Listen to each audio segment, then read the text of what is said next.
Welcome to the deep dive. Today we're going to be doing something a little different, tailoring our exploration for you. Oh, We're going to be diving into the Chicagoland real estate market, nice. using insights from Michael Linton, who's a seasoned commercial real estate broker with nearly 4 decades of experience in the Chicago market. Wow, 4 decades. He shares his expertise on his website, chicagodealflow.com. Very nice. So if you're thinking about buying or selling property in Chicago, get ready for some insider knowledge.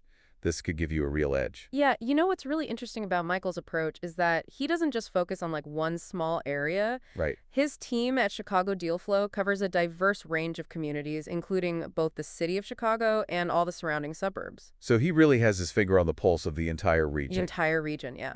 That's incredible. It seems like no matter what kind of property you're interested in, Right. whether it's a downtown condo or a house in the suburbs, he has insights that could be valuable. Absolutely. Let's start with Chicago itself, the core of Michael's service area. Okay. Chicago is a vibrant city Yep. with a really robust economy and incredibly diverse neighborhoods, each with its own unique character. So for someone who is drawn to the energy and opportunities of city life, understanding those nuances could be crucial. Definitely. But you mentioned that his expertise extends beyond the city limits. What about those who are seeking a more suburban lifestyle? Yeah, that's where the northwest suburbs come in. Okay. This area has seen significant growth, becoming increasingly popular with both residents and businesses. Interesting. Yeah, and communities like Arlington Heights, Mm-hmm. Schaumburg, and Palatine, they offer a blend of suburban tranquility and urban convenience. It sounds like the best of both worlds. You get the peace and quiet of the suburbs without sacrificing access to city amenities. What are some of the key factors driving this popularity? I think one big one is the rise of remote work. Oh yeah, that makes sense. People have more flexibility in choosing where they live, and many are opting for the space and affordability that the suburbs offer. It makes a lot of sense. It's not just about location anymore, it's about lifestyle. Exactly. And with more people working from home, the appeal of a spacious suburban home with a backyard becomes even stronger. It totally does, yeah. It's a trend that's reshaping the real estate landscape. Now let's dive a little deeper into some of the specific suburban areas that Michael covers. Okay. He breaks them down by county, starting with Lake County. Okay, Lake County. What are some of the standout communities there? He highlights Libertyville and Lake Zurich. Mm-hmm. Libertyville is known for its charming downtown area and excellent schools, making it very attractive to families. And then you have Lake Zurich, which offers that sought-after lakeside living and a strong sense of community. I can see the appeal of both. Libertyville sounds perfect for those prioritizing education and a close-knit community, while Lake Zurich offers a more relaxed, nature-oriented lifestyle. What about McHenry County? What does that area have to offer? In McHenry County, Michael points to Crystal Lake. It's a picturesque city with a thriving business district. Okay, So you get a combination of natural beauty and economic opportunity. that's a really appealing combination. So you've got the charm and beauty of the suburbs, but also the potential for career growth and business development. That's something that many people are looking for these days. Now let's move on to Cook County. Okay. I imagine that's a much more diverse area. You're absolutely right. Cook County offers a wider range of options. Michael highlights 3 communities: Okay. Hoffman Estates, Schaumburg, and Niles. Hoffman Estates is known for its corporate headquarters and large shopping centers, making it a major commercial hub. Right. Then you have Schaumburg, which is also a bustling commercial center but also offers a variety of residential options. And finally, there's Niles, a diverse community that's experiencing strong economic growth. So it sounds like Cook County offers a bit of everything for everyone. It does. From corporate centers to residential neighborhoods, there's a lot to explore there.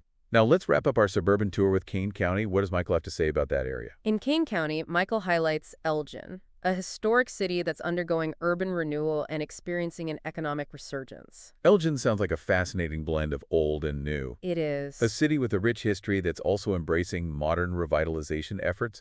I could see how that would be attractive to those who appreciate historical charm, but also want to be part of a community that's looking towards the future. Yeah. This deep dive into specific suburbs is incredibly helpful, but I'd love to get Michael's take on the bigger picture. Sure. What are some of the overall market trends he's observed across Chicagoland? Well, one of the most significant trends is the increased demand for suburban properties, particularly in areas with good schools and desirable amenities. That makes perfect sense given what we've already discussed about the rise of remote work and people seeking a more balanced lifestyle. What other trends are shaping the market? Michael has also noticed a growing interest in mixed-use developments, especially in suburban downtowns. Okay. People want that live work-play environment where everything is within easy reach. Convenience and community, that's what people are looking for these days. I can see how that trend is impacting the types of properties that are being developed and the areas that are seeing the most growth. Yeah, absolutely. Another trend Michael has observed is the continued rise in property values in these desirable areas. So for someone thinking about investing in Chicagoland real estate, these trends are key. Definitely. Understanding where the market is heading and what types of properties are in high demand can really give you an edge. Exactly. And it's important to note that while property values are rising in many areas, there are still opportunities for value-add investments, especially in older properties that need a bit of TLC. So there's potential for those who are willing to put in a little extra work. This is all incredibly valuable information for anyone even considering dipping their toes into the Chicagoland real estate market. But I'd love to hear about some of the specific investment strategies that Michael has used with his clients. Yeah. Can you give us some examples? Absolutely. One strategy that Michael has employed is what he calls the covered land play. Covered land play. That sounds intriguing. Can you elaborate on that? Sure. Imagine, hypothetically, an investor is interested in a property in Schaumburg, a suburb that Michael has highlighted for its rapid growth. Okay. Let's say this property is an older strip mall that's a bit outdated but sits on a large lot near a major intersection. So a prime location, but the structure itself isn't exactly a gem. So I'm starting to see where this is going. Exactly. That's where the covered land play comes in. The investor purchases the property not necessarily for the existing structure, but for the potential of the land itself. They're essentially betting on the future value of the land. As Schaumburg continues to develop, that land becomes more and more valuable. Precisely. And as the surrounding area changes, zoning changes might allow for higher density development down the line. So the investor could potentially redevelop the property into something much more lucrative, like a mixed-use complex with retail and residential space. It's like unearthing a hidden danger. You're not just buying what's there, you're buying what it could become. Right. What other strategies does Michael utilize? Another strategy is focusing on distressed REOs, which stands for real estate-owned properties. Can you break that down for us? What exactly are EOs? EOs are properties that have been foreclosed on and are now owned by a lender, often a bank. Michael has highlighted these as potential opportunities, especially in areas undergoing revitalization. So, for example, let's say an investor is interested in Elgin, a city that, as we discussed, is experiencing a resurgence. What kind of REO might they consider? Hypothetically, let's say they come across a multifamily apartment building in a neighborhood in Elgin that's showing signs of revitalization. Perhaps it's near a newly renovated downtown area or close to public transportation lines that are being improved. Okay, so the location has potential, but what about the building itself? It likely needs some work. Maybe it's been neglected and requires renovations to modernize the units and attract tenants. That's where the investor sees the opportunity to buy at a discount and add value. Right. They purchase the REO at a lower price, invest in renovations, and then either rent out the units for a steady income stream or sell the property for a profit once the revitalization efforts take hold. It sounds like a win-win situation. The investor gets a good deal, the neighborhood benefits from the improvements, and the city's revitalization efforts are furthered. Exactly. Now let's move on to our final strategy for this section, value-add investments. Value-add investments. I'm sensing a theme here. Yeah. It sounds like this involved giving those older properties a much-needed makeover, right? You got it. And Michael has pointed to communities like Libertyville and Lake Zurich as prime locations for this strategy. Okay, so hypothetically, let's say an investor is interested in a value-add opportunity in Lake Zurich, known for its beautiful lakefront and strong community. What kind of property might they consider? Let's say they find a charming but dated single-family home in a well-established neighborhood in Lake Zurich. Good bones, but maybe in need of some cosmetic updates and modern amenities. I can see the potential there. That's the key. The investor purchases the property, invests in renovations, maybe updating the kitchen and bathrooms, adding a fresh coat of paint, landscaping the yard, and then either rents it out to a family seeking a move-in-ready home in a desirable location or sells the updated home for a profit. It's all about recognizing the potential in existing properties and making strategic improvements to increase their value. These examples have been so helpful in understanding how Michael applies his expertise to guide clients towards smart real estate decisions. But before we wrap up part 1 of our deep dive, let's take a moment to appreciate the man behind these insights, Michael Linton himself. It's crucial to remember that Michael has over 38 years of experience navigating the complexities of the Chicagoland real estate market. He's not just a broker, he's a true expert. And that depth of experience is invaluable in a market as dynamic and nuanced as Chicago. We'll be sure to provide a link to Michael's website, chicagodealflow.com, in the show notes for you to explore further. Welcome back to our deep dive into the Chicagoland real estate market with insights from Michael Linton. Yeah, we've laid the groundwork, exploring various communities and highlighting key market trends. Now, I'm really eager to shift our focus to the man himself, Michael Linton.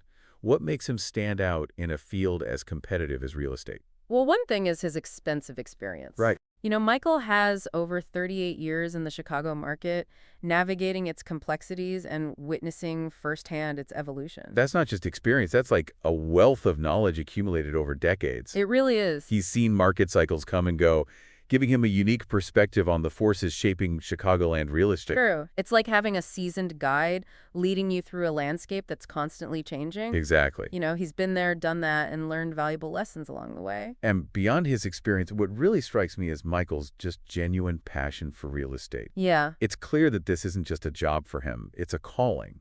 He thrives on helping people achieve their real estate goals, Right. whether they're first-time homebuyers or seasoned investors. And that passion translates into a personalized approach with each client. Absolutely. He takes the time to truly understand their needs, their financial situation, their long-term vision.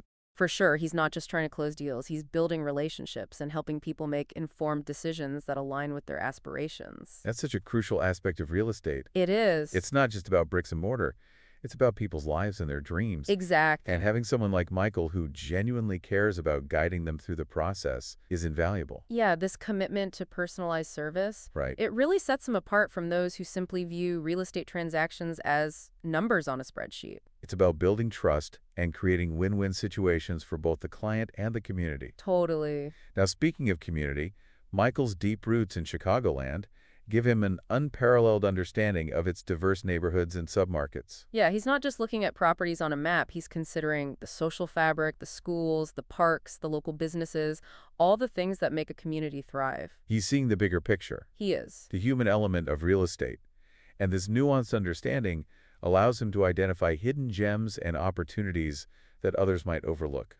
Definitely, he can see the potential in a neighborhood before it becomes obvious to everyone else. Right. This is where his expertise truly shines, guiding clients toward investments that align with their goals and have the potential for long-term growth. He's not just chasing trends, he's anticipating them. He is. So if you're looking to navigate the Chicagoland real estate market, whether you're a seasoned investor or a first-time homebuyer, Yeah. Michael Linton and his team at Chicago Deal Flow offer that wealth of knowledge, experience, and personalized approach that can make all the difference. For sure, they're not just brokers. They're trusted advisors, helping you make smart decisions and achieve your real estate dreams.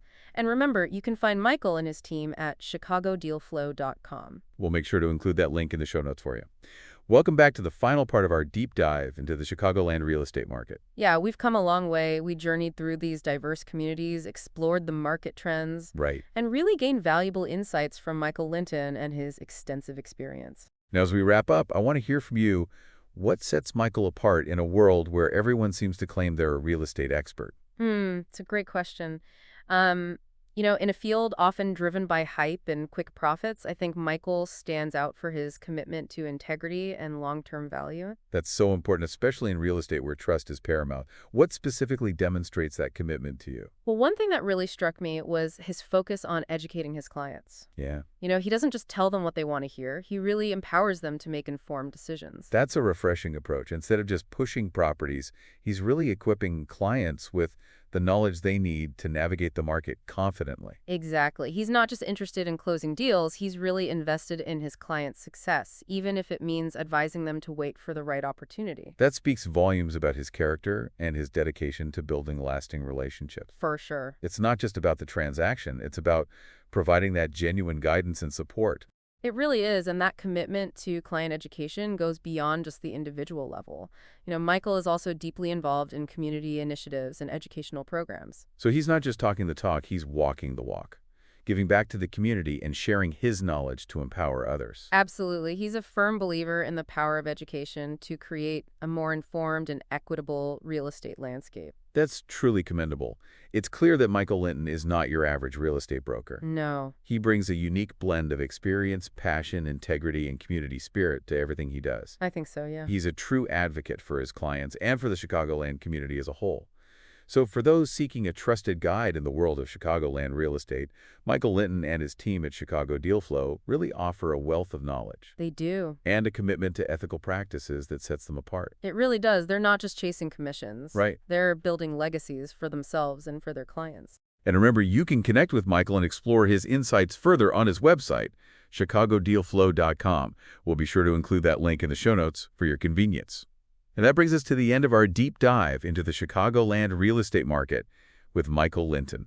We hope you've gained valuable knowledge and a fresh perspective on this dynamic region. And remember, knowledge is power. Right. And with the right guidance, you can navigate the complexities of real estate and achieve your goals. Until next time, keep exploring, keep diving deep with the deep dive, where we're always uncovering fascinating insights and empowering you with knowledge.